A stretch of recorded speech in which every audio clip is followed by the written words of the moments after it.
Hello everyone and welcome along to the latest Ditcheat Thoroughbreds update. It's been a few weeks since our last update, but in the interim we have had another winner, so lots to talk to champion trainer Paul Nicholls about now. We will give you a full update on a lot of the Ditcheat Thoroughbreds horses over the next few minutes or so, but I started by asking him whether he was happy with the current form of the Ditcheat yard. Yeah, we are. Yesterday we had our 70th winner, which is I think one of the fastest 70 we've had, if not the fastest 70. I think this time last year, well, put it in perspective, we had our 70th winner last year on February 11th, so we're well in front of that. So the horses are going well. As you said, Ditcheat Thoroughbreds are going well. Coast Ditcheat won his third race on the trot the other day. Very impressive, very green, lots of improvement to come. He might just run at Ascot on Saturday. Exciting time. So he could be a runner at Ascot. What are the sort of determining factors as to whether he does run?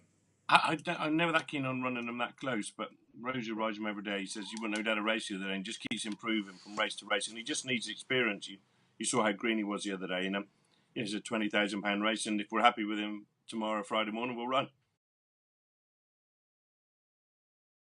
Sadly, he broke a blood vessel yesterday, which he explained because he was travelling like the winner. Nick said how far he was going to win, jumping the third last, and then just stopped dead. And he bled. So at least it tells us something. And it just sort of ties in with a few little things that I've seen with him, especially when he ran at Cheltenham. It looked like he might travel into the race and then sort of hung a bit left and right. And I just got to find out why he's bled and put it right. I mean, it's easy enough. If I'd have found out yesterday, straight after the race, nothing had gone wrong, I'd have been bitterly disappointed. There had to be a problem. He's a very, very good horse. He won 4 on the flat, the last 4 runs in France before we bought him. That was in the spring. There might well be he's a spring horse. You know, sometimes horses that bleed can, for whatever reason, bleed in the autumn. They never do in the spring. And his form last year suggests possibly that because he was nowhere, and then all of a sudden he won his 4 races. He's a talented horse. We'll get him right. I'd say he's probably 20 kilos too heavy that day.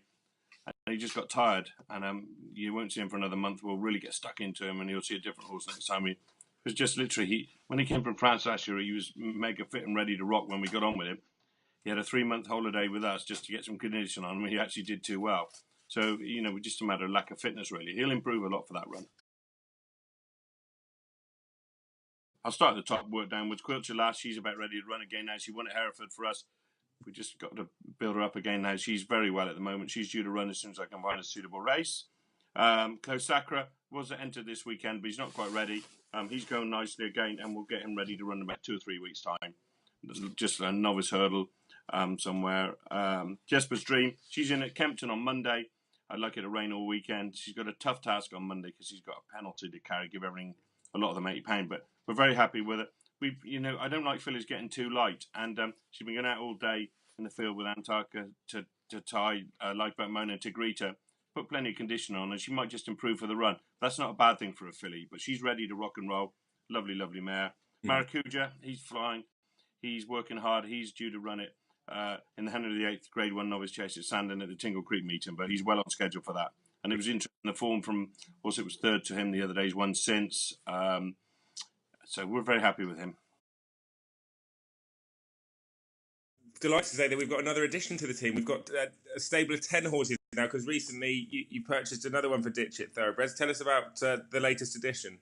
Yeah, it was always the intention to have 10, and the syndicate's proved so popular at the moment that we looked for a nice horse at the Acana sales in France middle of the week and bought a nice 3-year-old called Monsieur Co. It's by Terzian. Great big horse. He's 16-2. He's already a winner over hurdles. He's got good form and toy. Winner over fences on his last start, which is unusual for a 3-year-old. So we can basically, in this country, we can run him in National Hunt Novice hurdles, as juvenile hurdles, right through to the end of the season.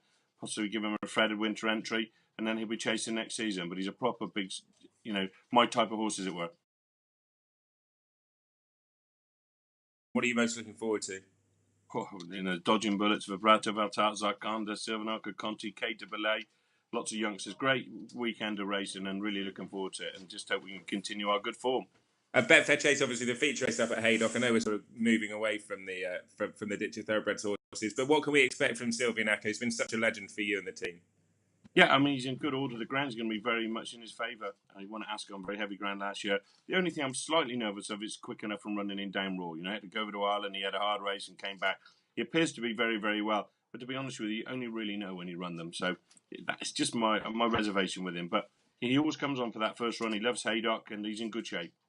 Paul, you're a star. Many congratulations on 70 for the season. Keep up the great work, and we look forward to seeing the Ditcheat Thoroughbreds horses in action ASAP. Thanks, Paul. Thanks, Ollie. Well, thanks very much for watching, and as always, thanks to Paul Nicholls for his time. Appreciate his thoughts there.